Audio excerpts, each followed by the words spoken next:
Hallelujah. Hallelujah. Praise God. Mungu asifiwe. In a very few moments we are going Kwa to be muda rising mfupi on our ujao feet tutaenda and kusimama we're kwa going to be miguu yetu praying a na prayer of tutaenda expectation. kuomba ombi la matarajio. In Revelation chapter 1 verse Kitabu 9 cha and verse Ufunuo 10, 1:9 mpaka 10. the word of God declares, Neno la Mungu linatamka, I, John, mimi Yohana am your brother ni ndugu and yako a companion in na tribulation. mshirika pamoja nawe Was katika in the mateso. isle that is called Patmos. Alikuwa For katika the kisiwa word kinachoitwa of the Lord. Patmo kwa ajili ya neno la Bwana And the testimony na of shuhuda Jesus Christ. ya Yesu Kristo. And verse 10 Na says, mstari I wa 10 was nasema, in the spirit nilikuwa katika on the roho Lord's day, katika siku ile and Bwana I heard. na nikamsikia. Tonight Usiku wa leo we are all gathered both here in Canaan land and tumekusanyika across the hapa globe. Kanaani na kuzunguka ulimwenguni But the kote. question is, Swali ni what kwamba did you come for? wewe umekuja kwa John lipi? said, Yohana alisema, I have the same challenges others have. ninayo changamoto ambayo wengine I pia can be wanayo. called a companion in tribulation. Naweza kuitwa mshirika pamoja But nao I've katika forgotten about mateso, my troubles. lakini nimesahau I've come matatizo for one yangu. thing, Nimekuja kwa for ajili ya the kitu word kimoja, of the Lord. neno la Bwana. God's word is the solution Neno to la all Bwana situations. ndiyo suluhisho la I hali like your zote. heart to be set Ninatamani this evening. moyo wako uwe makini jioni ya leo Tune yourself in na the spirit. ujiweke wewe katika roho. Lord, I have come for Bwana, my word nimekuja tonight, kwa ajili ya neno langu usiku wa and leo I will not miss na it. sitalikosa. So you are going to pray a prayer of desperate expectation. Utaomba ombi la Lord, I've shauku come today la for the word of matarajio. the Lord. Bwana, I will nimekuja not leo miss my kwa word. ajili ya neno lako I na will not sitalikosa. miss my encounter. Sitakosa I will not mguso miss wangu, my light. sitakosa My nuru word yangu. must come Neno tonight. langu Would you lazima rise lije your feet usiku wa with me leo. right now? Simama pamoja And nami from the usiku wa depth of leo your heart, na pray kutoka that kwenye prayer kilindi with cha all moyo that is wako. within you. Omba ombi Lord, hilo I've na kila come kitu here kilichoko tonight ndani for yako. the word. Nimekuja jioni ya leo kwa I've come neno. here tonight Nimekuja usiku for wa the leo word kwa of the ajili ya Lord. neno la I Bwana. will not miss my word. Sitakosa I neno will not langu, miss my light.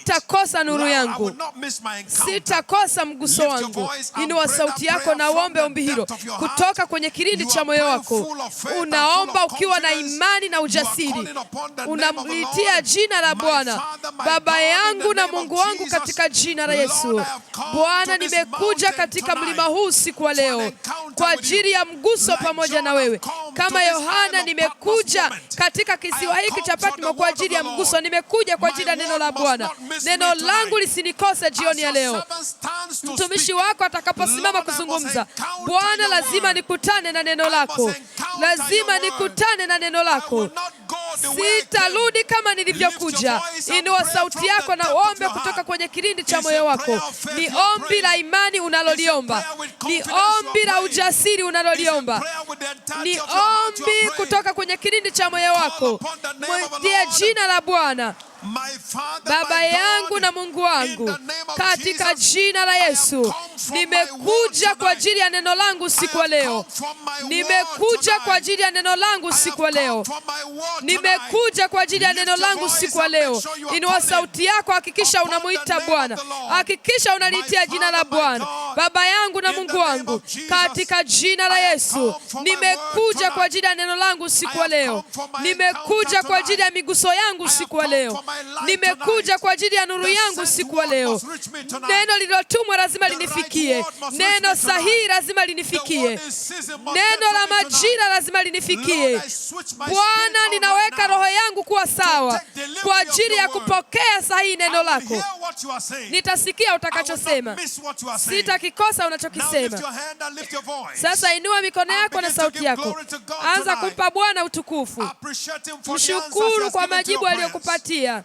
Father, we say thank you. Baba, tunakushukuru And blessed be your holy na name. libarikiwe jina lako In takatifu. Jesus' precious name we are praying. Katika jina la Yesu Now with tumeomba. Jesus' joy Kwa tonight, will you furaha put Yesu your Kristo hands siku ya leo, together pigia Bwana as we makofi. receive our Father, God's servant, the apostle of this Unapompokea mtumishi commission, wa Mungu, Bishop David Oyedepo, Askofu as he brings Oyedepo, God's word our way. anapoleta Make it bigger neno. for Jesus.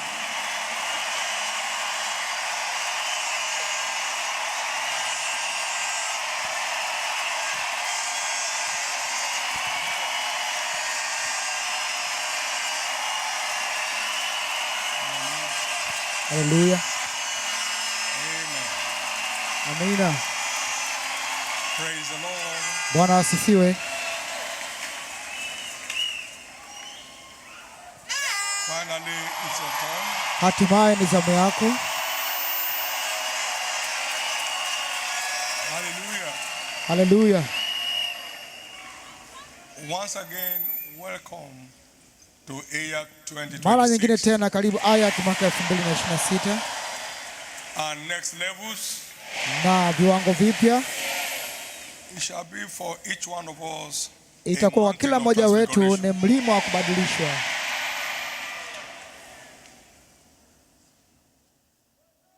God will hit you with surprises. Mungu atatushangaza tena. Things will turn around for you beyond your widest imagination. Mambo atageuka kwako kupita unavyodhania In the name of Jesus. katika jina la Yesu. Thank you, Heavenly Father, Asante Baba wa mbinguni for yet another AYAC. kwa AYAC nyingine tena. Thank you Asante for the wondrous things you did in our midst last year. kwa maajabu mengi umefanya kati yetu mwaka For jana. amazing testimonies we had today. Asante kwa shuhuda za ajabu tumezisikia leo. Thank you for greater testimonies in stock for us. Asante kwa shuhuda kubwa zaidi ambazo umetuandalia. Now, thank you for safe arrival of all contingents. Sasa asante kwa kufanya maisha yetu kuendelea Thank you kusonga for mbele. protection over everyone's life. Asante kwa kulinda maisha ya kila mmoja wetu. You have called and we have come. Umetuita nasi tumekuja. Let no one miss his package. Sasa asiwepo kukosa kifurushi chake. For blessed is the man that you choose to come to you. Maana heri mtu uliyemchagua Shall be satisfied kuja with the goodness kwako, of your house. atashibishwa kwa wema wa nyumba yako. Satisfy everyone Mshibishe kila on the mmoja month of AYAC kwenye 2026 mlima wa AYAC mwaka with the goodness of your 2026 house. kwa wema wa nyumba yako. All things that are made for life and godliness are in there. Mambo yote ambayo Satisfy yanafaa kwa ajili ya uzima na utawi yako desire hapo. on this mountain. Bwana, shibisha matamanio ya kila mmoja katika mlima huu.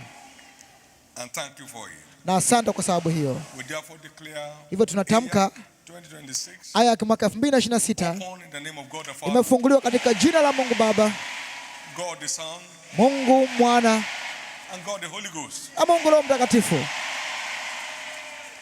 It shall be your launch into realms of next levels. Utakuwa ukihamishwa kwenda kwenye viwango vyako vipya. You never know stagnation again in your life. Hautafahamu kudumaa tena kwenye maisha yako.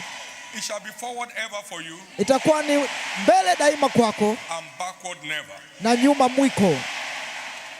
The siege of stagnation shall be over. Kifungo cha mkwamo kitafika ukomo. No one here has struggled for survival. Hakuna mtu ambaye atahangaika kuishi. No one here begs for bread. Hakuna mtu ambaye atakayeomba chakula. In the name of Jesus Christ. Katika jina la Yesu Kristo. Once again, Mara nyingine tena karibu and get set. na uketi, Turn. ni zamu yako. Amen. Amina. Give the Lord the biggest hand of Pigia praise. Yesu makofi makubwa ya sifa And please, you may be na seated. tafadhali uketi.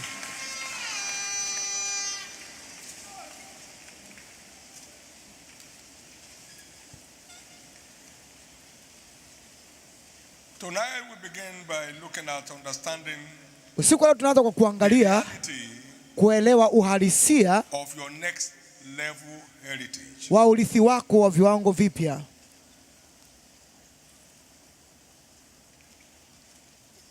We have a next level heritage. Tuna urithi wa viwango vipya katika Proverbs chapter 4 ukombozi. verse 18.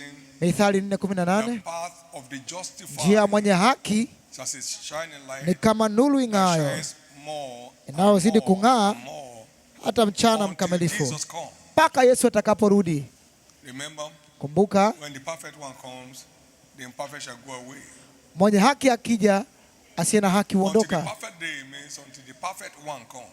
Mpaka aliyekamilika akija, ambaye jina lake ni Yesu. That connotes Hii inamaanisha a kwamba heritage of unending progress. urithi wa kusonga mbele bila ukomo, kusonga mbele bila ukomo, kusonga mbele bila ukomo. You are living here with the seal of unending progress. Unaondoka hapa na muhuri wa kusonga mbele bila ukomo. We have been justified freely. Tumehesabiwa haki bure kwa damu ya mwanakondoo. So we are the just, the one we're talking Kwa about. hiyo sisi ni watakatifu, anasema hivyo kwenye The unabii. path of the justified Njia ya mwenye haki ni kama nuru ing'aayo shines more na inazidi and more kung'aa and more na to the kung'aa perfect zaidi day. mpaka mchana mkamilifu. So continuous progress is not an ambition. Kwa kusonga mbele bila ukomo sio jambo tu la kutamani, ni haki yako ya kuzaliwa, ni haki yangu ya kuzaliwa. We belong to a next level kingdom. Sisi tupo kwenye ufalme wa viwango vipya. And God's next level agenda covers all age groups. Na ajenda ya Mungu ya viwango vipya ipo kwenye kila umri. David at 17. Daudi akiwa na miaka 17 alikuwa shujaa wa taifa. Joshua at 30. Kwa miaka 30 Yoshua akiwa na miaka 30.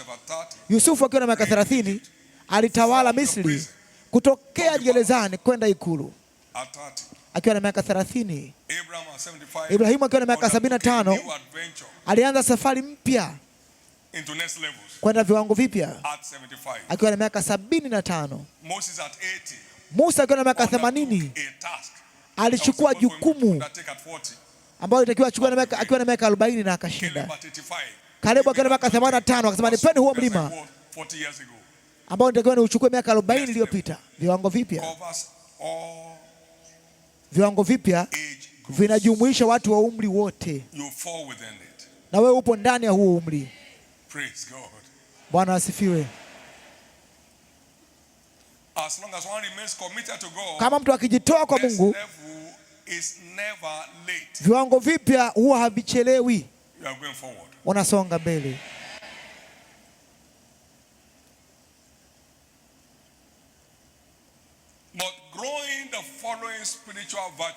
Lakini kukuza nguvu zifuatazo za kiroho ni jambo la lazima ili uinuke kwenda viwango vyako vipya vya urithi.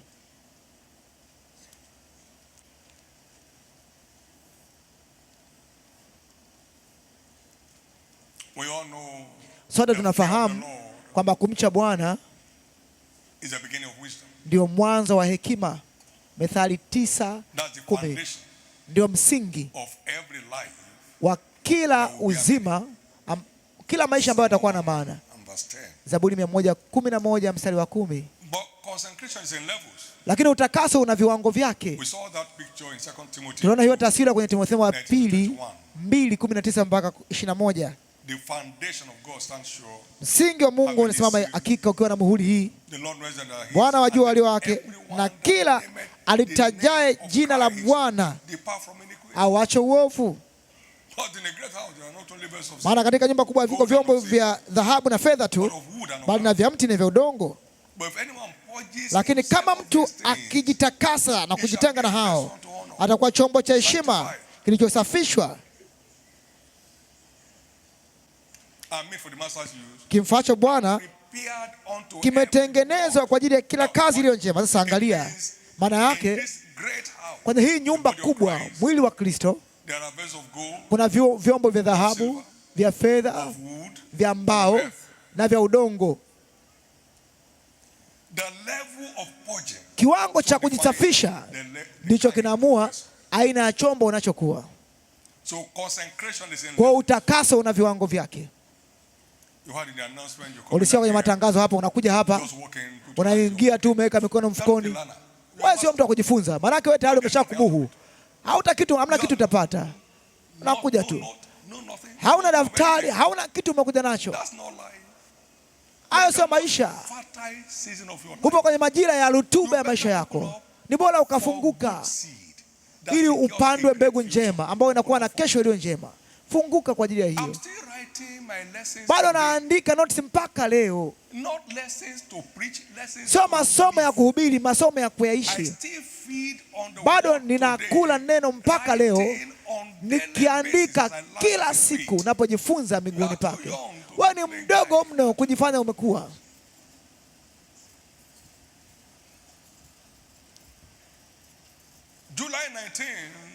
Mwezi wa 7 mwaka tarehe 19 mwaka huyu nimefikisha miaka 50 tangu nimepata Mathayo 6:33. Amina. Na hiyo imekuwa ndio nanga ya maisha yangu, ambao sasa ndio ujumbe wa dunia nzima kuzunguka ulimwengu wote. Miaka 50 iliyopita nilikuwa Jumamosi bado navuna nafsi. Jumamosi pia nimetoka. Bora uamke. Jinsi unavyotandika kitanda ndivyo ambavyo utalala.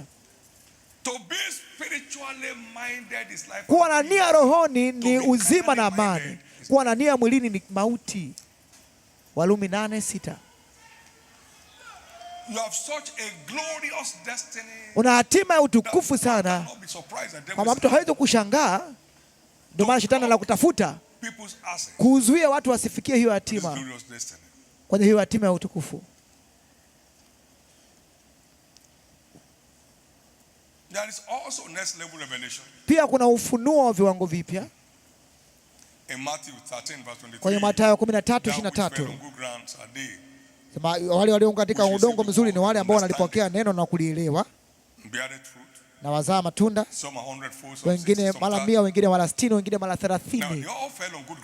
Sasa walioanguka katika udongo mzuri, lakini hapa ni kuelewa huo udongo mzuri. Kwa kiwango cha ufunuo ndicho kinaamua kiwango cha kujihusisha ambacho utafanya. Kiwango cha ufunuo, una ufunuo wa 100% unapata mazao ya 100. Ukipata ufunuo wa 60% unapata mazao ya 60. Kwa hiyo ipo kwenye viwango vyake. Ufahamu upo kwenye viwango vyake. Wale vijana watatu wa Kiebrania walikamatwa. Ufahamu upo kwenye viwango tofauti tofauti.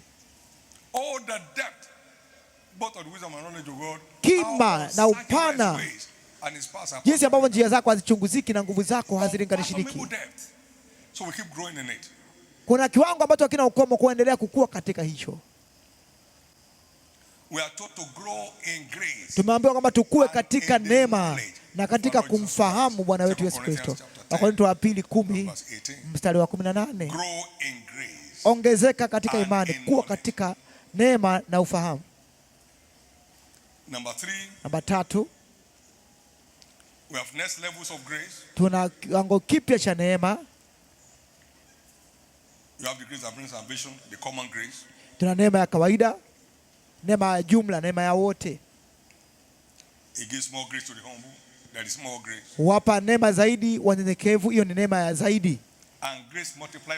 Na kuna neema inazidishwa kwa ufahamu, inazidishwa kwa ufahamu.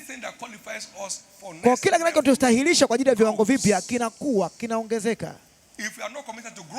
Kama hujitoi kuvikuza, haujajiandaa kwa ajili ya viwango vipya bado.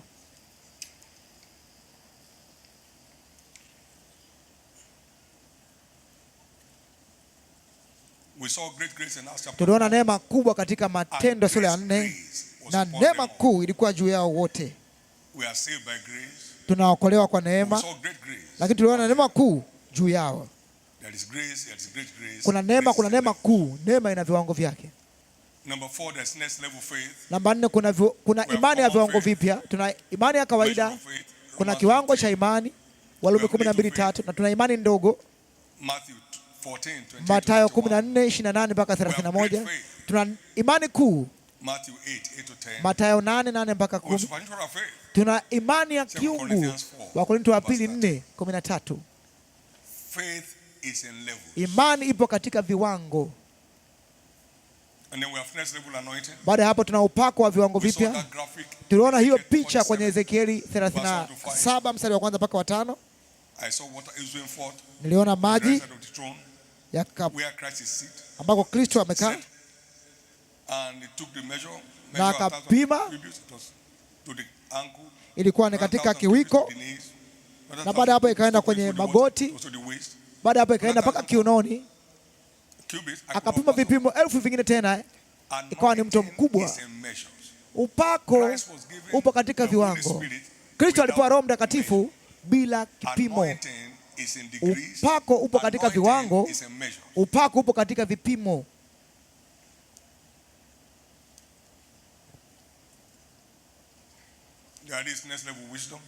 Kuna hekima ya viwango vipya. Mithali 9:9 anasema, mwelimishe mwenye hekima naye atazidi kuwa na hekima, fundisha mwenye haki naye atazidi kuwa na elimu.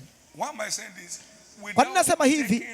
Bila kuwajibika kukuza hizi nguvu, hawezi kupata urithi wako wa viwango vipya. Ndiko vinakotokea. Nafahamu kile ambacho binti yangu amesema, nimekipenda. Alisema ilibidi niwajibike mwenyewe, ilibidi nijenge imani yangu ili nichukue mkononi hatima yangu. Akafanya hivyo na selimundu ikabadilika. pia vioneo vya tumbo vikafukuzwa, vikaondoka, vikampisha. Imani yoyote ambayo inataka kumfanya Mungu awajibike peke yake kwenye matokeo ya maisha yetu ni imani isiyowajibika. Tafadhali amka, amka. Hakuna mzazi anamfanyia mtoto wake mtihani shule. Unaweza kumpeleka kwenye masomo yote, lakini mtihani atafanya mwenyewe mtoto wako. Unaweza kumpeleka farasi mtoni, lakini huwezi kumlazimisha kunywa maji. Tafadhali kuwa macho, amka. Maisha ni vita. Maisha sio mchezo mchezo. Maisha ni vita. Maisha sio mchezo mchezo. Maisha ni vita, maana tunashindana, sina damu na nyama. Vita ni vya kiroho. Huwezi kuvishinda kwa ujuzi au ujanja. Lazima uwe rohoni ili ushinde. Katika jina la Yesu, hakuna atakayeishia kuwa mhanga katika maisha.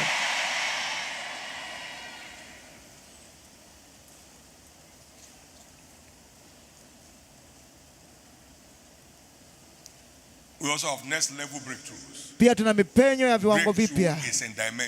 Mipenyo ina viwango vyake. Breakthrough is in dimension. Mipenyo ipo katika viwango. Daudi alikuwa ameua 1000, lakini Sauli ameua 1000, Daudi ameua 10,000. Samueli wa pili 18:3 anasema wewe ni zaidi ya sisi tukiwa 10,000. Mipenyo ipo katika viwango. Kuwa na mamlaka juu ya miji 10, kuwa na mamlaka juu ya miji 5. Mipenyo ipo katika viwango. Unabadilisha viwango. Unabadilisha viwango. Na nyuma ya mipenyo ni baada ya kupata siri za kiungu. Ni kupata siri za kiungu. Kwa jinsi unavyozidi kupata siri za kiungu, ndivyo jinsi mipenyo yako inavyozidi kuwa mikubwa kwenye maisha. Ayubu anasema nipo kwa katika siku za ujana wangu, wakati siri za Bwana zilikuwa katika hema yangu. Kama ukiangalia hadithi ya Daudi, ya Yusufu, mfalme alisema hakuna aliye na hekima kama wewe, tamalaki. Kile Mungu alichomuonyesha ndicho akisababisha awe maonyesho. Mungu alimwonyesha siri iliyomfanya akang'aa. Siri ya Bwana iko nao wamchao, naye atawajulisha agano lake. Zaburi 25:14. Kuamka, viwango vipya vina gharama. Viwango vipya vina gharama. Viwango vipya vina gharama. Hauishi tu kutamani viwango vipya, hauvisubiri viwango vipya. Unawajibika ili uvione viwango vipya kwenye maisha yako.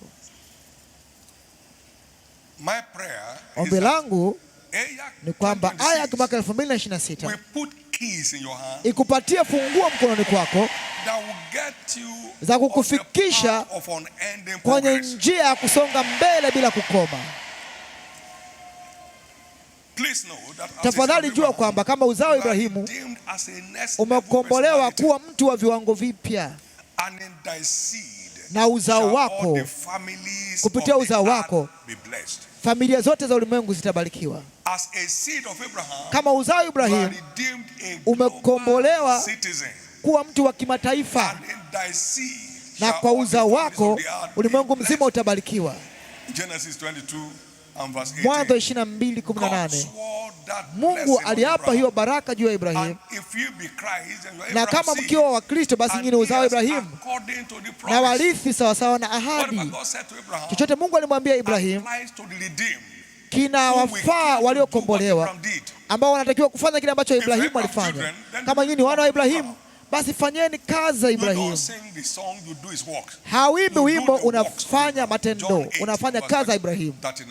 Yohana 8:39. Kama ninyi ni wazao wa Ibrahimu, basi afanyeni matendo ya Ibrahimu.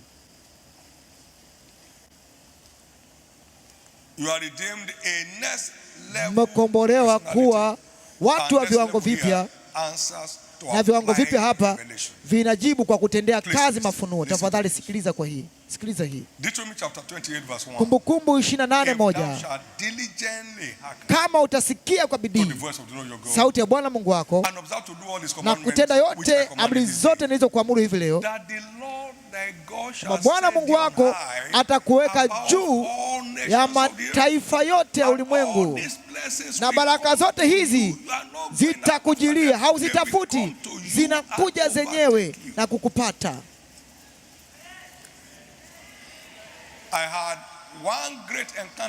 Nilipata mguso mmoja kwenye hii mwezi wa 4 mwaka 84. Mungu alinijulisha hiyo wakati najisomea. Sema, mwanangu Daudi, kuna mahali kwa ajili yako kileleni kama ukitaka. Nikasema, Bwana nataka. Akasema, chochote ninachokuambia ufanye kifanye. Chochote ninachokuagiza ufanye kifanye. Ilikuwa safi na wazi, hakuna makisio. Chochote nakwambia ukifanye kifanye. Chochote nakuagiza ukifanye kifanye. Kupaa kwako kirahisi zaidi kwenda kwenye kilele. Chochote nakwambia ukifanye kifanye. Aisee, nilijiona nikiwa kwenye kilele cha mataifa wakati tulikuwa tuko chini kabisa kwenye mji mdogo, lakini kwa hilo neno nilijiona nikielekea kwenye vilele cha mataifa. Na nikwambie nini kilitokea? Kwa sababu kweli neno la Mungu unalevya mno. Nikasema, najiona kama nidharauliwa sana kualikwa kuwa rais wa Nigeria, taifa kubwa, kwa sababu nilijiona sasa kuwa juu ya mataifa yote. Agano la kufika huko linionyeshwa. Ni Mungu anayetunza maagano. Chochote nakwambia ufanye kifanye. Ni kwa kufanya kile ambacho anakuagiza ufanye kwa wakati. Ndio maana tumefika hapa. Tumefika hapa leo. Mataifa 144 yameunganishwa hapa. Amina. Makusanyiko yetu sio tu watu waliojiunganisha kwenye majukwaa mengine, hapana. Nimeona hiyo mwaka 84, nikajiingiza kwenye hiyo. Ana mkubwa, ujuzi hawezi kukufikisha huko. Uwezo hawezi kukufikisha huko. Ujuzi hautakufikisha huko. Ni mpaka mkono wa Mungu wa kudumu ukakupeleka kwenye viwango vya milele. Watu wanajitahidi sana kutumia ujuzi na maarifa.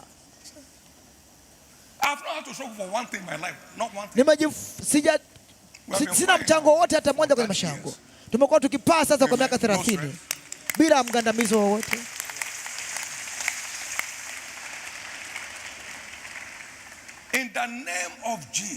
Katika jina la Yesu, neema kufungua moyo wako kwa ajili ya hazina hizi za ufalme ambazo zitakupatia kuinuka kwenye afya. Sio kuinuka tu ukiwa na mgandamizo na wasiwasi. Kuinuka kwenye afya, kuinuka kwenye afya. Pokea sasa katika jina la Yesu.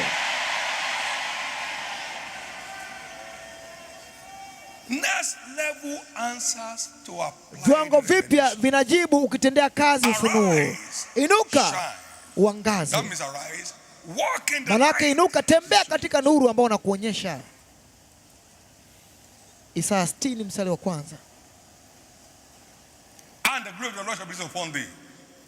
Maana utukufu wa Bwana umekuzukia. Maana giza itafunika dunia na giza kuu kabila za watu, lakini nuru ya Bwana itakuzukia wewe. Mataifa watajilia nuru yako na wafalme wao kuzuka kwa mwangaza wako. Naona wafalme wakibisha kwenye mlango wako, wakiomba msaada, wakiomba mashauri ya hekima.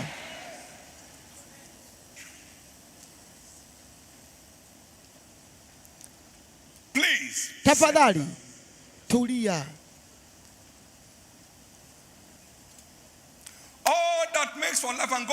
Yote yanayopasa utauwa na uzima yanapatikana katika ukombozi, na yote ni yako. Yote ni yako, haina haja kutafuta popote. Yote ni ya kwako katika ukombozi. Unapanda juu, unapanda juu, unapanda juu. As we behold him as in a glass, na watazama kama vile katika kioo, we tunabadilishwa, are changed. tunabadilishwa, We behold him, tunamtazama, tunajihusisha we are ambacho changed. tunakiona na tunabadilishwa. Nisikilize, There are 3 levels of encounter. kuna viwango vitatu vya mguso katika neno. There is the word we hear, Kuna neno ambalo tunalisikia, there is the word we see, kuna neno ambalo tunaliona, there is the word that enters. na kuna neno ambalo linatuingia.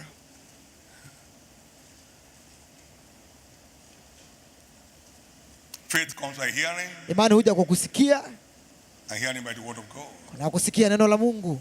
Romans 10:17. Warumi 10:17. The word of the Lord which Isaiah Neno la saw. Bwana ambalo Isaya Isaiah aliliona. chapter 2. Isaya sura ya and verse 2 1. mstari wa kwanza.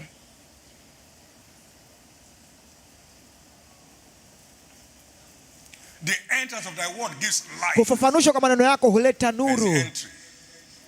Kuna of the word into your kuingia spirit. kwa neno la Mungu katika roho yako. And the spirit entered into Nao me roho because to me, akaniingia God aliposema upon my nami feet. na akanisimamisha. Ezekiel chapter 2 verse 2. Ezekieli sura ya 2 mstari wa 2. Open up.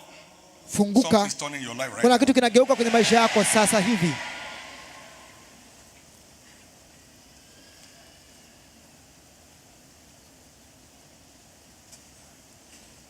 Now here is a mystery. Sasa siri iko hapa. We recognize that God maintains a Tunatambua great kama Mungu storehouse, anadumisha nyumba heaven. kubwa huko mbinguni, and this storehouse is in na hili compartment. gara lipo katika limegawanywa. Malaki 3:10 Mungu anasema leteni zaka kamili katika gara. I remember back in 1983. Nakumbuka mwaka 93 mwanamke alikuwa hana kizazi, I was invited to na minister. nilialikwa kuwahudumia hawa watu, And I said, na nikasema John 10:10. Yohana The thief 10:10, cometh not but for to mwizi steal, to haji destroy. ila kuiba, kuchinja na kuharibu, lakini nimekuja kurudisha Whatever the thief has stolen, chochote ambacho mwivi ameiba na kuvileta katika hali yake ya I said, God ukamilifu. either has those things Sema Mungu ana vitu in hivyo his store, vyote kwenye gara or yake, maybe he stole them. au labda amevihifadhi. So he knows there's a thief. So Kwa he anajua kama maintains kuna his store. mwizi, kwa hiyo ameweka So gara he sasa whatever the thief has ili stolen, kubadilisha kile ambacho and mwizi what is ameiba not available in the market. na chochote ambacho hakiko sokoni. God, the source of life, Kwa Mungu the ambaye ni creator chanzo of cha man, uzima, aliyemuumba has mwanadamu, a spare part store in heaven. ana spare To replace mbinguni any za kubadilisha repairable chochote ambacho kimeharibika akiwezi kutengenezeka Whatever katika the mwili liver wako, damaged.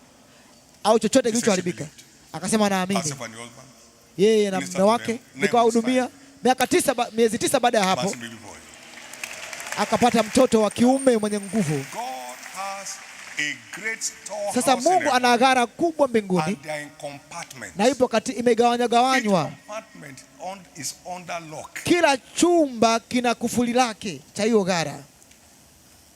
You need the key for access. Unahitaji ufunguo wa kufungua hapo. And according to scriptures, Na sawasawa na maandiko, one to you lawyers, he said to those lawyers then, for you have taken away the key. aliwaambia wanasheria, mmechukua ufunguo wa Luke maarifa. 11:52. Luka You have taken away 11:52, the key of knowledge. mmeuondoa ufunguo wa So revelation maarifa. of the word is Kwa the key to ufunuo wa the neno compartment that we're ndio interested ufunguo wa in. kila chumba ambacho unataka Now, kuingia. let's come down to this. Sasa ngoja tufike hadi There huko. are sevenfold redemptive Kuna compartments we have in Christ, vifurushi 7 vya which includes ukombozi katika Kristo, ambao kuna nguvu humo, riches, kuna utajiri, wisdom, kuna hekima, strength, kuna uweza, kuna utukufu, honor.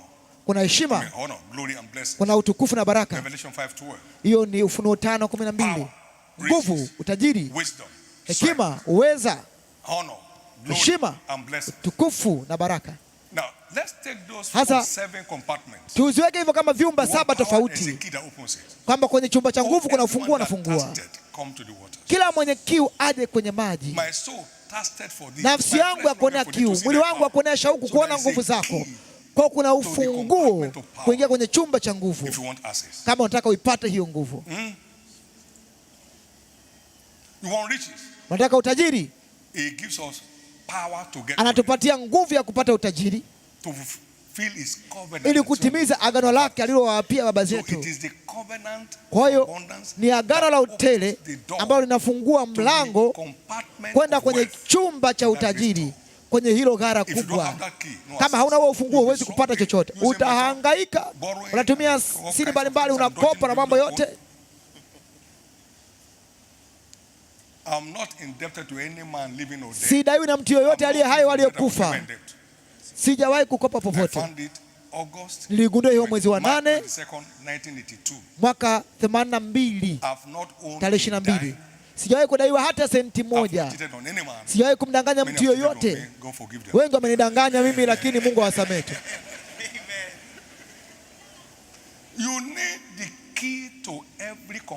Unahitaji ufunguo wa kila chumba ili uingie bila shida. Huwezi kuwa unaombaomba wakati unaufungua. Hapana, huwezi kuombaomba. Nani anasema nimekuwa kijana sasa ni mzee, sijawahi kuona mwenye haki anaomba mkate. Hujakombolewa ili ombeombe chakula. Hujakombolewa ili ombeombe chakula. Katika jina la Yesu, siku zako za mahangaiko za kujaribu kuingia zimefika ukomo. Sasa jambo liko hapa. Kama kufuli kwenye huo mlango halijabadilishwa, hakuna funguo mpya inaweza kufungua hapo. Unaona sasa, kwa mambo yote mapya ambapo unajaribu kufanya hayatakupeleka popote. Hakuna toba ya kizazi kipya. Usipotubu hamna bado nafika. Hakuna maombi ya kizazi kipya au kufunga kwa kizazi kipya. Ni kufunga kule kule na kuomba kule kule, kama kulivyoelekezwa kwenye maandiko, kunaleta matokeo mpaka leo. Kama ufunguo na kufuli havijabadilishwa, ni ufunguo ule wa zamani ndio ambao utafungua hilo kufuli. Hakuna ufunguo mpya wa kufungua. Hakuna ufunguo mpya wa kufungua. Hakuna ufunguo mpya wa kufungua hapo. Kama utaki kuona aibu, jifunze.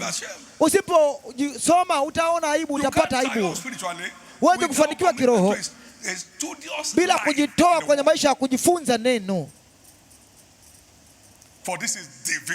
Maana huo ndio ushindi ambao unashinda ulimwengu. Hiyo imani yetu, na imani ni matokeo ya uelewa wa kiroho wa neno. Uelewa wa kiroho wa neno ndicho ambako kunazaa imani. Kwa kama sio mtu wa kusoma, huwezi kushinda kwenye maisha.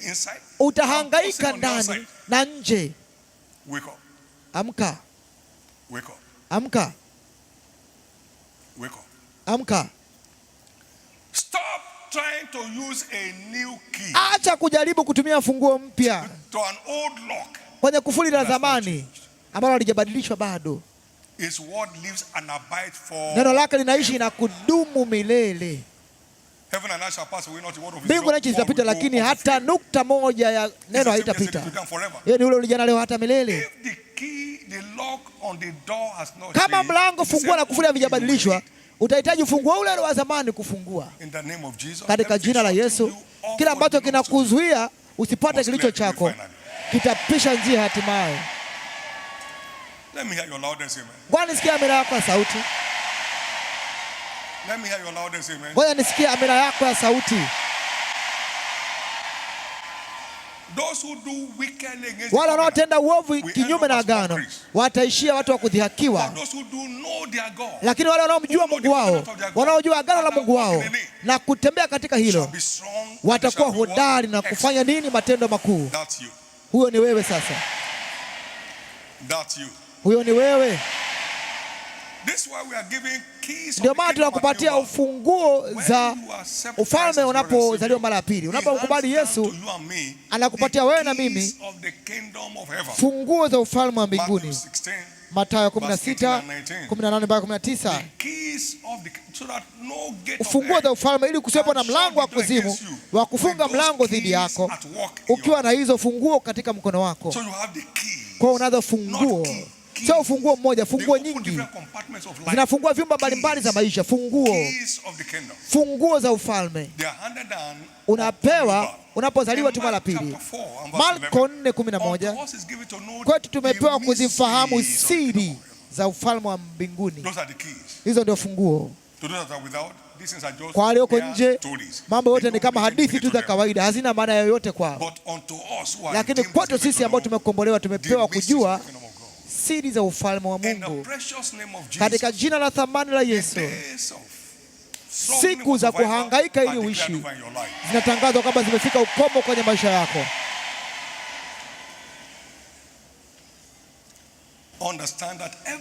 Elewa kwamba kila kitu ambacho kinapasa utauwa na uzima kinapatikana katika hiyo gara. Unachohitaji ni ufunguo sahihi ili kuingia. Ametupa vitu vyote vinavyopasa utauwa na uzima kupitia kumfahamu yeye aliyetuita katika utukufu na nguvu. Vinapatikana kupitia kumfahamu. Funguo sahihi itakupatia kuingia kifalme kabisa kwenye huo urithi wako. Nisikia amena yako. Thank you, Jesus. Asante Yesu. We must therefore engage the key. Lazima sasa tuhusishe funguo kwenye kufuli ili mlango wote ufunguke, ambao ni kutendea kazi neno la Mungu, kulitendea kazi neno kuhusu mlango wote ule ambao tunataka ufunguke. Kamata funguo na mlango utafunguka. Husisha funguo na mlango utafunguka. Somebody's soul is changing. Habari ya mtu fulani inabadilika. In the name of Jesus. Katika jina la Yesu. As long as the lock on the door has not changed, kama kufuli halijabadilishwa mlangoni, hakuna ufunguo mpya wa kufungua. Listen to this. Sikiliza hii. The same old serpent, nyoka yule yule wa zamani, mwenye mbinu zile zile za zamani, ndio ambaye tunashindana naye hata hivi leo, ndio ambaye anashindana na sisi na kile ambacho ni chetu. Nyoka yule yule wa zamani. Ufunuo 12:9. And that great dragon was cast out. Na yule nyoka mkubwa alitupwa nje, yule nyoka wa zamani aitwaye Ibilisi, yani Shetani, audanganya ulimwengu wote, akatupwa hata nchi, na malaika zake wakatupwa pamoja naye. Nyoka yule yule wa zamani. Ufunuo 20. Go to Revelation, please, chapter 20. Ufunuo sura 20 mstari wa kwanza.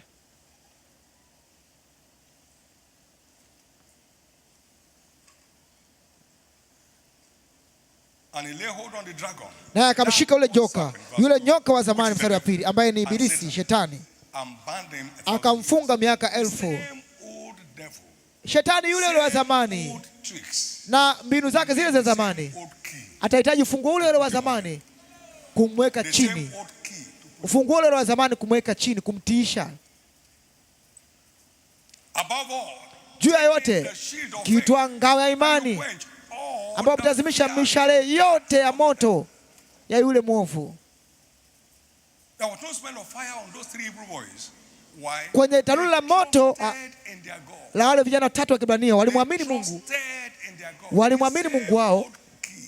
Funguo ule ule wa zamani kushughulika na nyoka ule ule wa zamani ambao ni imani yao.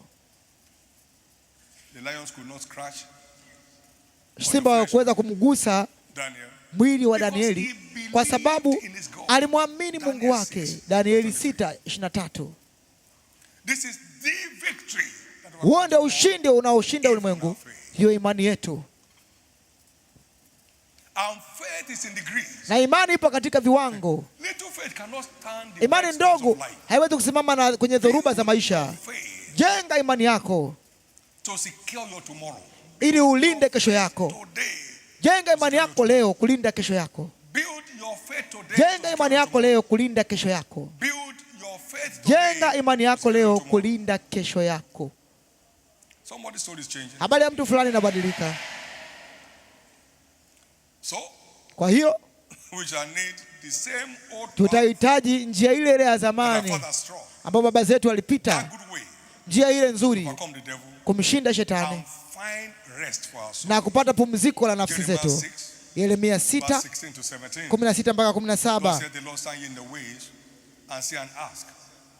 Hivi ndivyo asema Bwana wa majeshi, nendeni mkaulize njia kuu, habari za mapito ya zamani, iko wapi njia iliyo njema, mkaende katika hiyo, nanyi mtapata raha katika nafsi zenu. Lakini wakasema hatutaki kwenda katika njia hiyo. Hicho ni kizazi kipya. Nami naliweka walinzi juu yenu wakisema, isikilizeni sauti ya tarumbeta. Lakini walisema hatutasikia, tunafahamu zaidi. Kwa hiyo sikieni sasa, enyi mataifa, Na sikieni enyi mataifa, enyi kusanyiko. Mstari wa 19 anasema, sikieni nchi, tazama nitaleta mabaya juu ya watu hawa. Naam, njia ile ile ya zamani ambayo iliwaleta kwenye njia za ushindi ndio ambayo ya kuifuata. Waebrania 13:17 anasema, watini walio na mamlaka juu yenu na kujitiisha kwao. Mstari wa 7, Waebrania 13:7, wakumbukeni wanaowatawala ambao wamelisema neno la Mungu kwenu. Fuateni mwenendo wao kwa kuangalia na matokeo ambayo walipata. Igeni imani yao. Igeni imani yao. Usifuate matokeo yao, fuateni hatua zao. Fuateni imani yao. Fuateni imani yao. Baada ya kuona matokeo ya msimamo wao, igeni imani yao. Habari ya mtu fulani inabadilika. Kama ni wewe, nisikia amina yako ya sauti.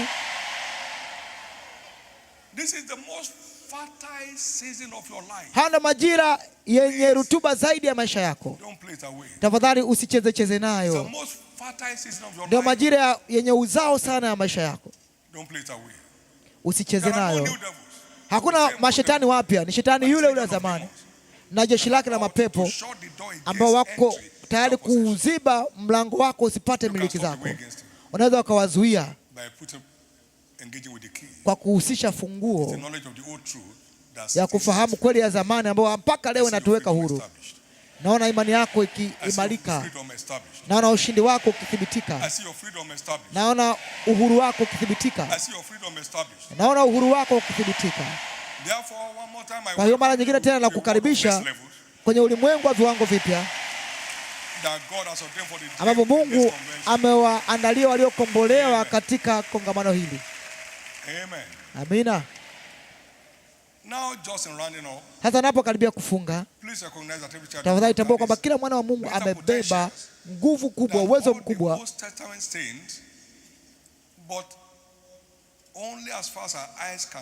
lakini ni kwa kiwango ambacho macho yako yanaona, ndicho kiwango hicho utapewa. Mathayo 11:11. Katika watu wote waliozaliwa na mwanamke hakuna aliye mkuu katika zaidi ya Yohana Mbatizaji, lakini aliye mdogo katika ufalme wa Mungu ni mkuu kuliko yeye. Na Bwana alimwambia Ibrahimu, inua macho yako, tazama kushoto, katika nchi yote unayoiona nitakupatia wewe. Ni mpaka tumeona, vinginevyo hatutapata. Niko hapa kusaidia kuona kiwango cha uwezo ambacho umepewa ndani yako katika ukombozi na kuonyesha jinsi ya kufanya uhalisia uonekane katika huo uwezo wako. Unaenda mahali, kuna mahali unaenda. Tuna hatima isiyo na ukomo katika ukombozi. Sema na mimi, bila ukomo. Sema ukiwa umeshawishika.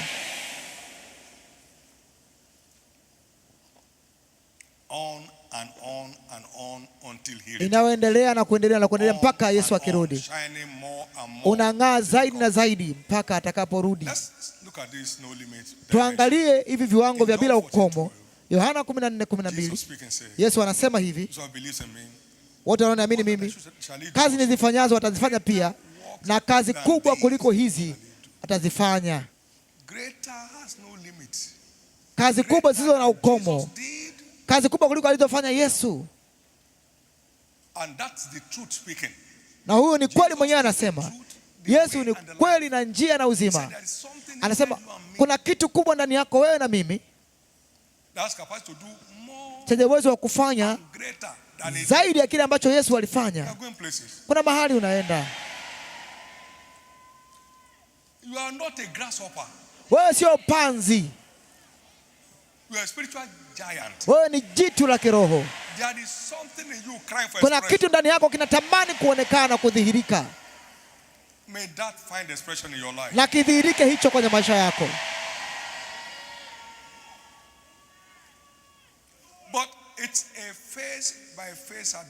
Lakini ni safari ya awamu kwa awamu. Sio safari ya usiku mmoja tu. Ni safari ya awamu kwa awamu. Kutoka 23:30. Neno la Mungu linasema kidogo kidogo nitawaondoa kidogo kidogo kati yenu mpaka mtakapoongezeka wewe na kurithi hiyo nchi kidogo kidogo. Kumbukumbu 7:22. Na Bwana Mungu wenu ataondoa haya mataifa mbele yenu kidogo kidogo. Haikupasi kuangamiza mara moja, wasije wakaongezeka kwako wanyama wa mwitu na kuwaharibu kidogo kidogo kidogo. Vijana, hii safari ipo katika awamu kidogo kidogo.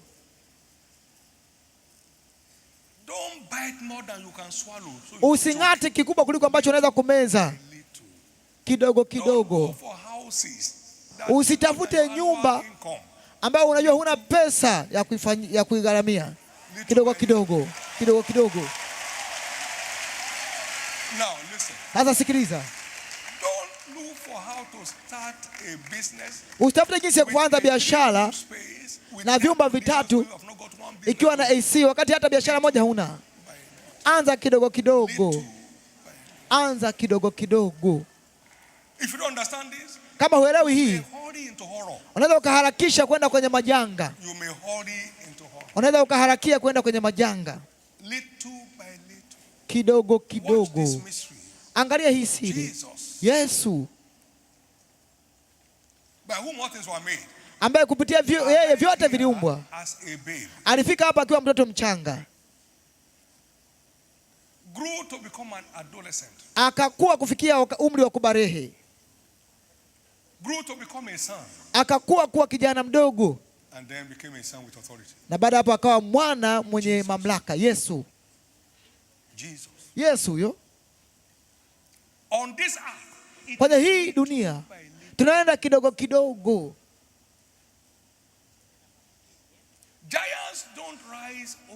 Majitu yaibuki tu kwa siku moja.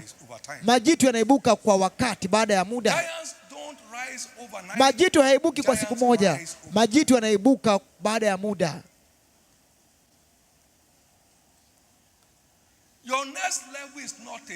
Viwango vipya haurukii tu, ni mchakato. Ni mchakato. Uaminifu wako kwenye kila kiwango ndio utaamua uende kiwango kipya cha juu yake.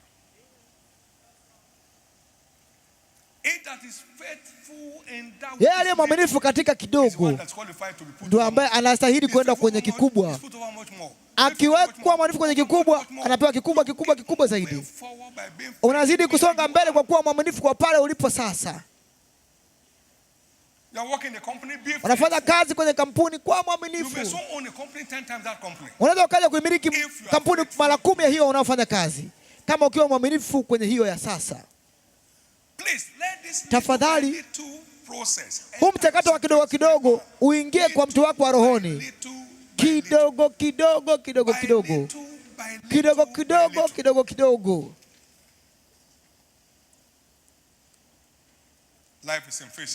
Maisha hapo katika awamu. Luka 16:10.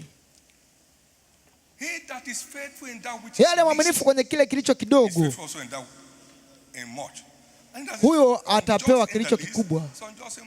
Huyo ambaye hatakuwa mwaminifu katika kilicho kidogo, atakuwa si mwaminifu pia kwenye kikubwa. Kwa kuwa mwaminifu kwenye mahali ulipo ili uende viwango vipya. Usipokuwa mwaminifu leo, wewe hauorodheshi kwenye hiyo orodha. Kila kitu kinaanzia kwenye udogo leo ili kuwa kikubwa kesho. Unaweza ukaanzia kwenye udogo sana, lakini baadaye mwisho wako utakuwa mkubwa sana. Ayubu 8:7. Japokuwa mwanzo wako ulikuwa mdogo sana, lakini mwisho wako utaongezeka sana. Huo ndio mchakato. Kwa ufurahia kiwango chako kidogo leo, utatoa masimulizi kesho. Zekaria 4:10. Maana nani aliyedharau siku za mwanzo mdogo? Kwa kuwa watafurahi nao wataiona timazi katika mkono wa Zerubabeli. Naam, hizi 7 ndizo macho ya Bwana yapiga mbio huko na huko duniani mote. Usidharau siku za mwanzo mdogo. Ndio majira ya kupanda kwa ajili ya ukubwa wa baadaye. Kwa nisikilize, kanisa hili wakati linaanza, nilikuwa najiandaa kwa ajili ya ibada kama hivi leo. Wakati tupo 10, kiwango kile kile cha maandalizi nilikuwa nafanya. Hakukuwa na tablet wakati huo. Tulikuwa tunatembelea, tunatumia Concordance. Ni kitabu kikubwa unaliangalia. Lakini siwe kuwa na mkutano wa kawaida hata mara moja. Kila ibada ilikuwa ni kama kongamano. Vitabu vyote 6 ambavyo vilikuja ni vila ambavyo vilikuja miaka 3. Vyote vilikuwa kutokea kwenye seminar. Havikuwa vitu vya kawaida tu vya mazoea. Ni kutafuta kwa kina. Usiokuwa mwaminifu kwenye kidogo, haustahili kupewa kikubwa. Kuwa mwaminifu inaanzia huko.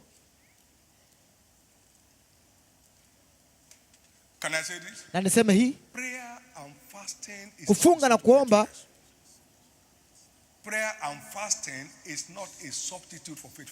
kufunga na kuomba sio mbadala wa uaminifu.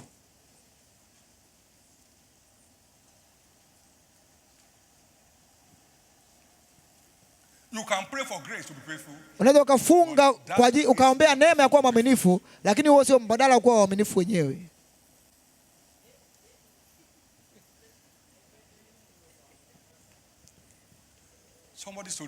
Habari ya mtu fulani inabadilika hapa. Kama ni wewe, nisikia amina yako ya sauti.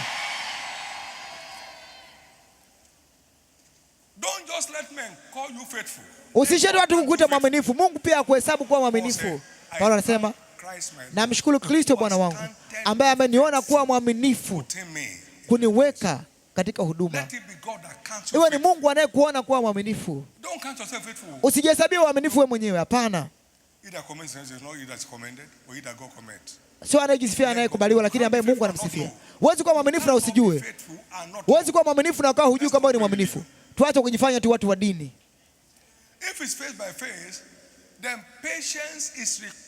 Kama ni kwa awamu, basi uvumilivu unahitajika ili kutumia vizuri safari katika ufalme. Maana mmehitaji saburi. Maana baada ya kufanya mapenzi ya Mungu muipate ile ahadi. Mnahitaji kuwa na saburi, uvumilivu. Ebrania 10:36. Kama ni awamu kwa awamu, nafikiaje huko? Uvumilivu.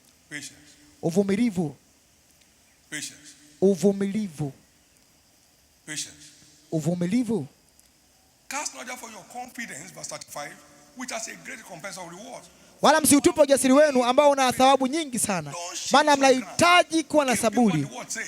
Usihame, endelea kuamini kile ambacho Mungu anasema. Muda wako ukifika hautakataliwa. Nisikia amina yako. Majira yako akifika hautakataliwa, hautanyimwa. Kama Yesu alitumwa na kaanza safari akiwa mtoto mchanga, usijifanye kwamba sio mwanafunzi wakati wewe ni mwanafunzi.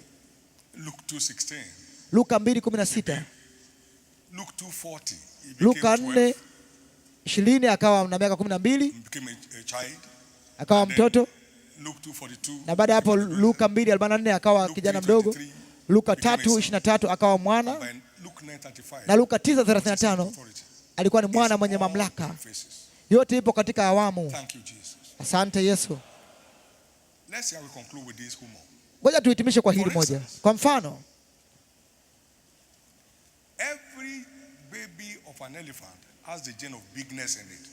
kila mtoto wa tembo ana vinasaba vya kuwa mkubwa ndani yake. Tunamtumikia Mungu aliye juu, kwa tuna vinasaba vya Mungu aliye juu. Lakini inakuja kwa awamu hiyo. Sasa zingatia, uzito wa wastani wa mtoto wa tembo ni kilo 120. Akiwa mkubwa anakuwa na kilo 5,000. Akishakomaa anakuwa na kilo ngapi? 5,000.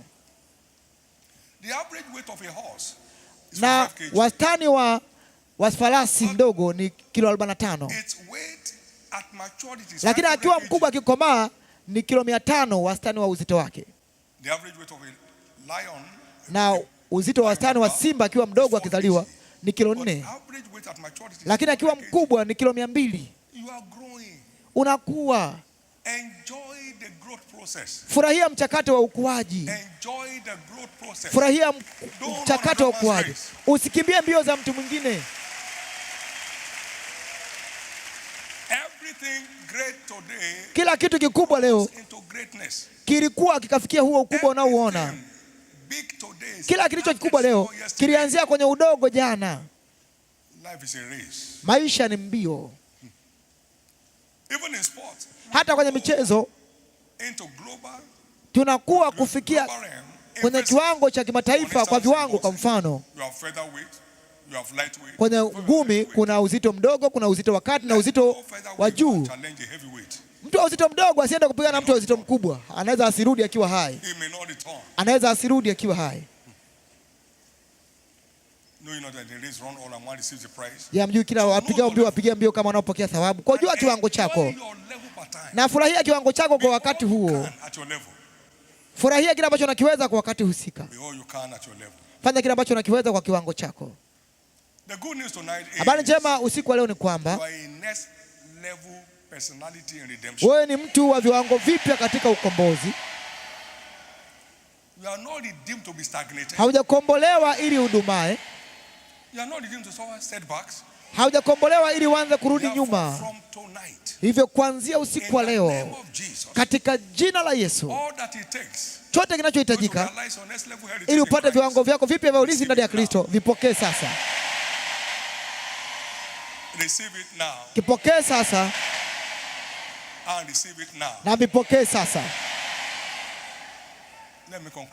Wanahitimisha kwa hili. Nimesema mara nyingi hapa kwamba siyashangaa kwamba tumefika hapa tulipofika leo. Wangapi wamesikia nikisema hivyo? Lakini ningeshangaa tusingefika sasa. Huwezi kuwa umeona na ukatilia shaka. Huwezi kuwa umeona na ukatilia shaka. Mtume anasema hatuwezi kujizuia kusema mambo tuliyoyasikia na kuyaona. Hatutaacha kusema. Sishangaa tumefika hapa tulipofika. Tunamshukuru Mungu kutufikisha hapa. Ila ningeshangaa tusingefika. Ni Mungu mtunza maagano.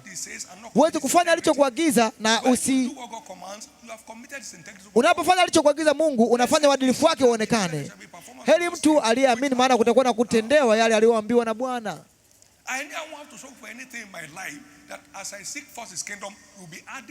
Sihangaiki chochote kwenye maisha yangu, napotafuta ufalme wake kwanza, nazidishiwa mambo yote.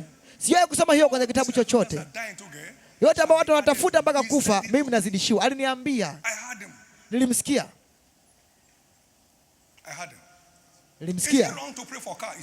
Je, ni mbaya kuombea gari lakini mimi sijawahi kuombea gari? Je, ni mbaya kuomba upate ndege? Mimi sijawahi kuhitaji kuombea. Na nikwambie, ni bora ukatulia. Wewe fanya tu kile ambacho amekwambia ufanye. Sijawahi kuona jana bora kwenye miaka yote hii ya huduma. Sijawahi kufahamu jana iliyo bora kwenye huduma. Sijawahi kuwa na mwaka jana ulio bora kuliko mwaka huu kwenye maisha yangu. Hatujawahi kuanguka kiuchumi hata mara moja. Hatujawahi kuwa na mwaka bora kuliko uliopita. Hatujawahi kupungukiwa shuhuda kwenye hii madhabahu. Tunamtumikia Mungu anayeongoza kusonga mbele pekee. Ni bora ukajiungamanisha na uongozi wake. Bora ukafurahia uongozi wake. Usije ukajifanya kama una akili kuliko Mungu. Katika jina la Yesu. Anaongoza kusonga mbele, hiyo ndio safari. Mungu anaongoza kwenda mbele. Mungu anaongoza kwenda mbele pekee. Na kikuongoza anafanya adui zako wasiwe na nguvu. Anaandaa meza mbele ya adui zako. Wanaangalia hawana kitu cha kufanya. Wakati kikapu chako kinafurika, kikombe chako kinafurika. Na kama yeye anakuongoza, hakuna shetani wa kuzuia. Katika jina la Yesu, hautakimbia mbio za mtu mwingine. Hautakimbia mbio za mtu mwingine. Hautakimbia mbio za mtu mwingine. Ilinigharimu muda kununua gari ya kwanza, lakini haikunichukua muda kuanza kupaa kwenye ndege. Tafadhali tulia. Muda wako ukifika hautanyimwa. Hatujawahi kupokea sadaka ili tununue ndege tangu mwaka 96.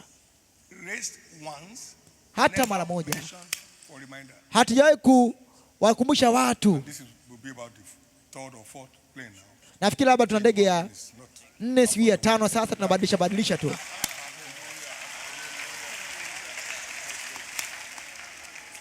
You don't have to push drugs. Huna haja ya kuuza dawa za kulevya. You don't have to play Niger bet. Huna haja ya kufanya kucheza kamari na kubeti. Wealth gotten by vanity shall diminish. Utajiri unaopatikana kwa namna ya ubatili utakoma. Lakini anayetafuta kwa taabu ataongezeka. Empowered by lottery. Sijawahi kuona mtu anakuwa tajiri kwa bahati nasibu. What you don't earn you can't keep. Kile ambacho hujui jinsi ya kukipata huwezi kukitunza. Tafadhali tulia chini na muangalie Mungu. Tulia chini na muangalie Mungu. Mungu alisema kwamba nawaamuru wana Ibrahimu na anakuamuru sasa. Nilianza safari kabla wengi wenu hapa hamjazaliwa. Na kuamuru tafadhali, tafuta kwanza ufalme wa Mungu. Upendo wako kwa Mungu uwe hai na kesho yako imelindwa katika jina la Yesu. Kwa sababu maisha vitu vinazaa vinavyofanana navyo. Wewe ni huduma ya kimataifa. Una muhuri wa kimataifa kwenye paji lako la uso. Haijalishi uko wapi sasa. Ulimwengu utakutambua. Dunia itakutambua. Hakuna mtu hapa atakayekuwa mzigo kati yetu. Lakini atakuwa baraka kwa ulimwengu wake. Hakuna mtu kati yetu atakuwa mzigo. Lakini atakuwa baraka kwa ulimwengu wake. In the name of Jesus. Katika jina la Yesu. Give the Lord a big hand. Pigia makofi makubwa ya sifa tunapofunga.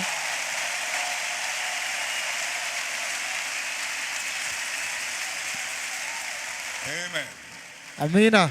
Now, across sasa, tonight, kila mahali ulipo siku wa leo, it's important to know ni muhimu kujua kwamba that next level viwango vipya vinafanya kazi kwa waliokombolewa tu. Njia ya mwenye haki ni kama nuru ing'aayo inayozidi kung'aa na kung'aa zaidi hata mchana mkamilifu. Safari ya kidogo kidogo inafanya kazi kwa watu wa kiagano tu. Waachie ili waende wakatumikie. Ni wale ambao wako tayari kumtumikia Mungu ndio wanaowapatia nchi kidogo kidogo mpaka wakaimiliki yote. Kwa kama uko hapa usiku wa leo, uwe hapa labda Karaland au uko popote ulipo ulimwenguni, kwenye vituo vyetu vya kutazamia, na nataka uje kwa Yesu usiku wa leo na uorodheshwe kama mtu wa Mungu pia, lakini ya muhimu zaidi upate umilele wako kwa Kristo. Mbingu ni kitu halisi. Mbingu ni halisi. Na kuzimu pia ni halisi. Bora usiende huko. Mbingu ni halisi na ndio mahali pako huko. Upo kwenye kongamano hili kwa sababu Mungu anataka utoke huo upande wa pili. Na utafika huo upande anataka Mungu uende. Kama unataka umpe Yesu maisha yako, utubu dhambi zako na uzaliwe mara ya pili uwe mwana wa Mungu, nataka nikuombee. Popote ulipo tafadhali, kama ni wewe simama. Kama unataka kuokoka tafadhali simama. Mungu akubariki. Unasema Yesu, okoa nafsi yangu siku leo. Samehe dhambi zangu siku leo. Simama kwa miguu yako. Mungu akubariki. Simama kwa miguu yako. Amina. Wengi wanasimama mahali popote ulipo tafadhali. Mungu akubariki. Baki umesimama hivyo hivyo. Baki umesimama tafadhali. Now there are also people that need to dedicate their life to Christ. You have been one leg in and one leg out. Well, Christ brought you into this convention tonight.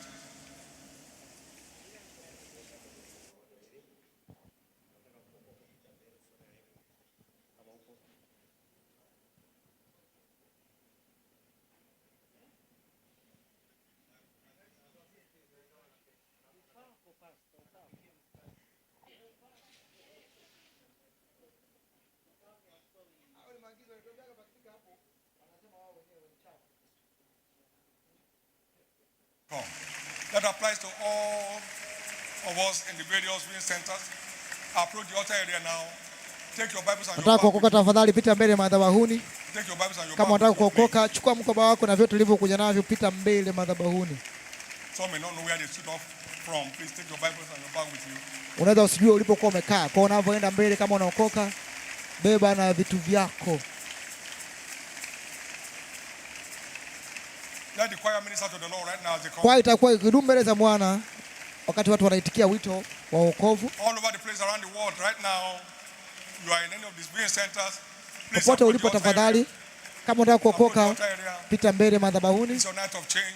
Ni usiku wa badiliko lako. It's your night of new beginning. Ni usiku wa mwanzo wako mpya. Asante Yesu.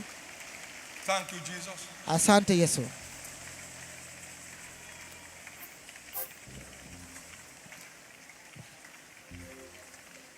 I've got my mind made up and I won't turn back, 'cause I want to see my Jesus someday. I've got my mind made up and I won't turn back, 'cause I want to see my Jesus someday. I've got my mind made up and I won't turn back, 'cause I want to see my Jesus someday. I've got my mind made up and I won't turn back, 'cause I want to see my Jesus. Come on now, don't say goodbye world, goodbye world. I say no longer goodbye patience of sin. I say no longer with you. I made up my mind to go God's way for the rest of my life. I made up my mind to go God's way for the rest of my life. You will say goodbye world. So I say no longer with you. Goodbye patience of sin. I say no longer with you. I made up my mind to go God's way for the rest of my life. I made up my mind to go God's way for the rest of my life. Goodbye world. Should I stay no longer with you? Goodbye pleasures of sin. I stay no longer with you. I made up my mind to go for the rest of my life. I made up my mind to go God's way. Sing again, we say goodbye world. Said I stay no longer with you. Goodbye pleasures of sin. I stay no longer with you. I made up my mind to go. I made up my mind to go God's way for the rest of my life. The people asked the disciples, men and brethren, what shall we do? He said, repent. Ndugu zetu tufanyaje? Waliuliza wanafunzi wakasema tubuni. If you will truly repent tonight, Kama ukitubu kweli usiku wa leo, utaweka huru nafsi yako.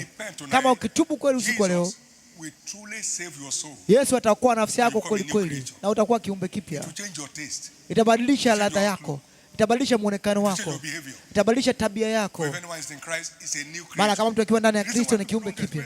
Kwa nini watu hawapati hiyo? Ni kwa sababu hawajatubu kweli kweli. How many want to be free from a life of sin? Wangapi wanataka kuwa huru na maisha ya dhambi kati yenu? Wangapi wanataka kuwa huru bali na maisha ya dhambi? Jesus, Yesu, save my soul. okoa nafsi I yangu. repent of my sins today. Ninatubu dhambi zangu leo. Nisamehe dhambi zangu. Omba ombi hilo sasa. Nisamehe dhambi zangu.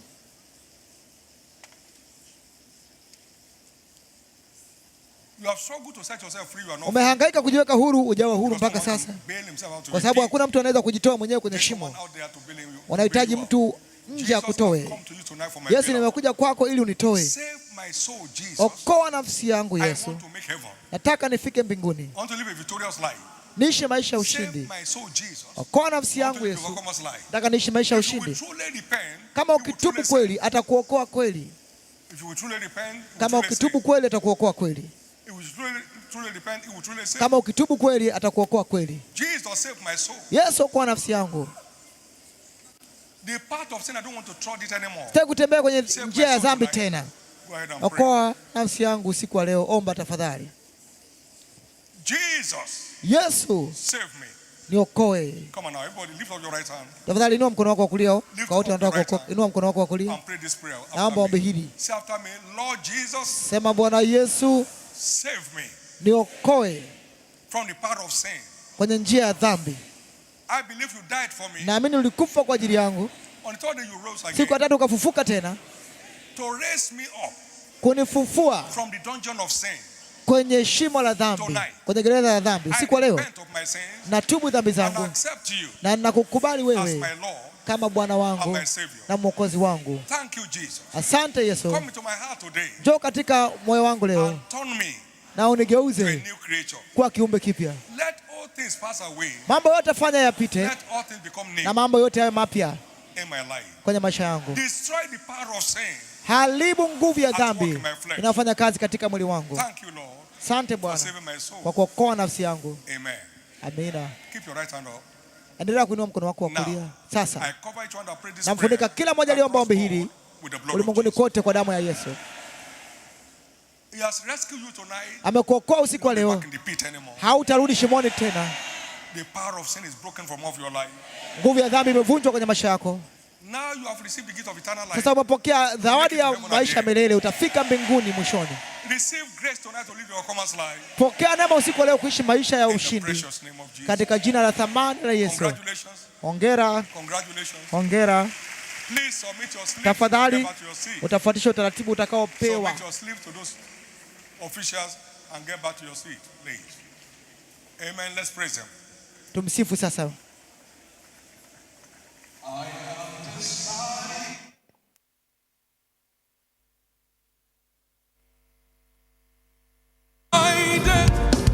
To follow Jesus, I have decided to follow Jesus. No turning back, no turning back. I have decided to follow Jesus every day of my life. To follow, I have decided to follow Jesus. There'll be no turning back. No turning back.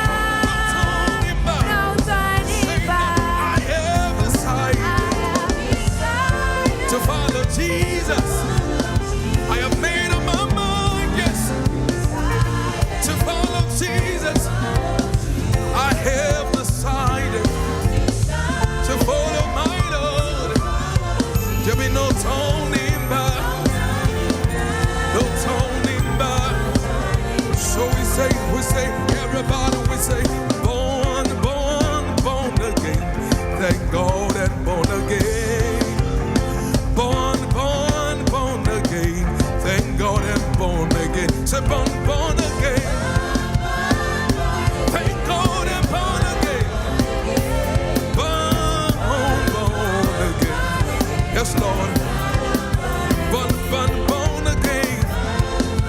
Thank God and born again. Born, born, born, born, born, born again. Yes, Lord. Say born, born, born again. I'm so grateful that I made you in Christ. Yes, I know that. So I have decided to follow Jesus. Everybody sing. I keep following you every day of my life, Jesus. To follow, no turning back, no turning back, no turning back. Thank you, Jesus. Amen. Amina. May the encounter of tonight Guso wa usiku wa leo open new chapters in your life. ufungue sura mpya kwenye maisha yako. In the name of the Lord Jesus, Katika jina la Bwana Yesu, siege of stagnation is over. kifungo cha kukwama kimefika ukomo. The testimony of unending progress begins. Ushuhuda wako wa kusonga mbele bila ukomo The kunaanza. testimony of unending progress Ushuhuda wako begins. wa kusonga mbele bila kukwama umeanza. In the precious name of Jesus. Katika jina la thamani la Yesu. Please note. Tafadhali zingatia, Mandatory ni lazima for anyone in this convention kwa yote aliyepo katika kongamano hili to come along with his note. kuja na daftari la kuandikia. Mandatory. Ni lazima. You don't have a note? Kama huna, baki nyumbani. And get back home now. Narudi nyumbani sasa hivi, hatuchezi chezi hapa. Get back home. Rudi nyumbani. Quiet. Nyamaza.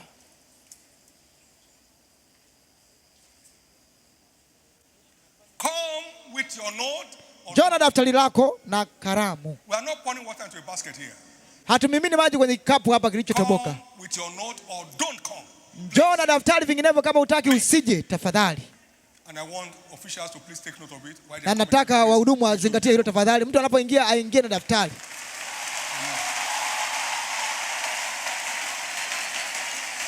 Now listen. This applies to all centers. Na ipo kwenye vituo vyote. Mandatory. Ni lazima. Non-negotiable. Sio jambo la kujadiliana, sio la mjadala. Kama mimi ni baba yako kweli na bado naandika notes mpaka leo, ni mdogo sana kucheza cheza na maisha yako. Amina. Please know. Tafadhali jua, Anyone that comes with a child that is not a youth, kila aliyekuja mtoto ambaye sio kijana amrudishe. this is not a children convention. Hili sio kongamano la watoto, ni kongamano la vijana. Na umeshaambiwa tayari. The children's school all along. Tulikuwa na shule ya watoto muda wote. Kwa tafadhali, Just follow order. wewe fuata tu taratibu, utaishi vizuri. Follow instructions. Fuata maelekezo, utaishi vizuri. Over to you. Ni juu yako This sasa. is my cry. Hiki ndio kilio That each one changu, will touch greater grace kwamba kila mtu than aguse ever. neema kubwa kuliko niliyogusa mimi, By committing yourself to do the things that we do. kwa kujitoa by kufanya grace. kile ambacho mimi nafanya kwa Can't do neema. what we do and not see what we see. Wote kufanya kile ambacho tunafanya na usione matokeo tunayoyaona. I'm 57 years old in the faith. Na miaka 57 katika imani na bado ninadunda. May your redemption not be washed away by carelessness. Ukombozi wako usipotee kwa sababu ya kukosa umakini, uzembe. Inua mikono yako miwili, mshukuru Mungu.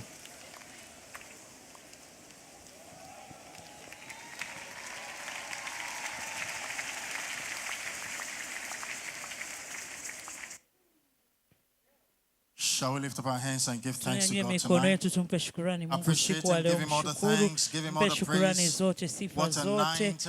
Usiku Appreciate him ulioje, for the mshukuru encounters. kwa ajili ya Lift miguso. up your voice. Let's Nyanyua thank him sauti together yako, tonight. tumshukuru Mungu pamoja Appreciate him. usiku wa leo. Mshukuru, Celebrating, Father, we are msherehekee grateful. Baba, We give you tunakushukuru. all the glory, we give you Tunakupa all the utukufu wote, praise. tunakupa For the sifa diverse zote encounters kwa at ajili ya this opening miguso night. mbalimbali katika usiku wa Blessed be your ufunguzi. holy name. Lihimidiwe jina Thank lako. you and thank you and Asante thank na you and thank asante you. na asante. In Katika Jesus' jina precious la name, thamani la we Yesu have given thanks. tumeshukuru. Someone blessed tonight, Mtu say mmoja loud, aliyebarikiwa amen. usiku wa leo aseme amina ya sauti. Please take note Tafadhali before we share the zingatia, goodness kabla tonight. hatujashirikishana wema The na furaha revival usiku wa prayer leo. hour kicks off Maombi ya 5:30 uamsho and the kesho venue ni is saa the 1:30 Faith Tabernacle kwa hapa here. Tanzania, saa 1:30 5:30 asubuhi We're all hapa expected to be seated kanisani. before the Wote session kicks off. tunategemewa And then kuwepo the morning kabla ya session kipindi kicks off kuanza, at 7 na kipindi cha asubuhi a.m. hapa prompt. kinaanza saa 3 ya Please asubuhi muda wa note again, Kitanzania. as a Pia reminder, zingatia, everyone unakumbushwa kila come with mmoja your notes and your uje Bible. na The Lord sehemu yako bless ya you. kuandika na Help me Biblia. hold Mungu the hand of your akubariki, neighbor. akubariki. Shika mkono wa jirani together, yako na kwa pamoja let's share the goodness in fellowship. tushirikishane 1 wema to na go. fadhili. 1, Surely, 2, twende. Hakika God's goodness wema and His na mercy shall fadhili follow us zitatufuata all the siku days zote of our za lives, maisha yetu, and we shall nasi dwell in the tutakaa house of the nyumbani mwa Lord Bwana forever milele and na ever. milele. Amen. Amen. Praise God. Amani. Mungu 2026 is my year of open doors in the name of Jesus katika Christ. jina la Yesu Kristo. Milango ya kiume itakuwa ikinifungukia hapo ulishikilia neno na kuendelea kujisifu katika Congratulations. Bwana. Ongera. AYAC AYAC 2026. 2026. Next level. Viwango vingine. Shake hands with two or three people. Tell them God bless you. See you tomorrow Wape morning. mkono watu